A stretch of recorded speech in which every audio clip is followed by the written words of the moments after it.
நம்ம எஸ்டிஆர் அவர்கள் வாலிப கவிஞர் வாலிக்காக டெடிகேட் பண்ணி எழுதின இந்த லைனை கேளுங்க. வாலி போல பாட்டு எழுத எனக்கு தெரியலையே.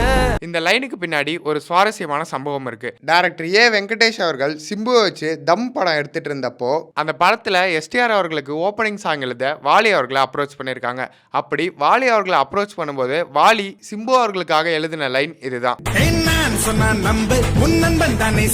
இந்த படமும் இந்த படத்துல வந்த இந்த பாட்டும் எஸ்டிஆர் அவர்களுக்கு ஒரு பயங்கர பேர் வாங்கி கொடுத்தது. இதை மறக்காத சிம்பு அவர்கள் அவர் முதல்ல டைரக்ஷன் பண்ண வல்லவன் படத்துல அவரே எழுதின பாட்டுல வாலி போல பாட்டு எழுத எனக்கு தெரியலையே அப்படின்ற ஒரு லைன் எழுதியிருப்பாரு. இந்த லைனை பார்த்துட்டு வாலி அவர்களே சிம்பு அவர்களை கூப்பிட்டு, உங்க அப்பா டி ராஜேந்தர் அவர்களே பயங்கரமான பாடல்கள்லாம் எழுதுவாரு, அப்புறம் ஏன் நீங்க என் பேரை பயன்படுத்தினீங்க அப்படின்னு கேட்டிருக்காரு. அதுக்கு எஸ்டிஆர் அவர்கள் இந்த வரி எழுதினதுக்காக முதல்ல ரொம்ப சந்தோஷப்பட்டது எங்க அப்பா டிஆர் அவர்கள் தான் அப்படின்னு வாலி அவர்கள்ட்ட சொல்லியிருக்காரு. டிஎம்எஸ் அவர்களுடைய காலத்துல ஆரம்பிச்சு கரண்டா அனிருத் வரைக்கும் எல்லா பாடலாசிரியர்களுக்கும் தமிழ் திரையுலகுக்கும் வாலி அவர்களின் வரிகள் என்னைக்குமே வாலிப வரிகள் தான். அதனாலதான் அவரை வாலிப கவிஞர் வாலி அப்படின்னு சொல்லுவாங்க. அவர் எழுதின பாடல்கள்ல உங்களுக்கு எந்த பாடல் பிடிக்கும் அப்படின்றத கமெண்ட் பண்ணுங்க.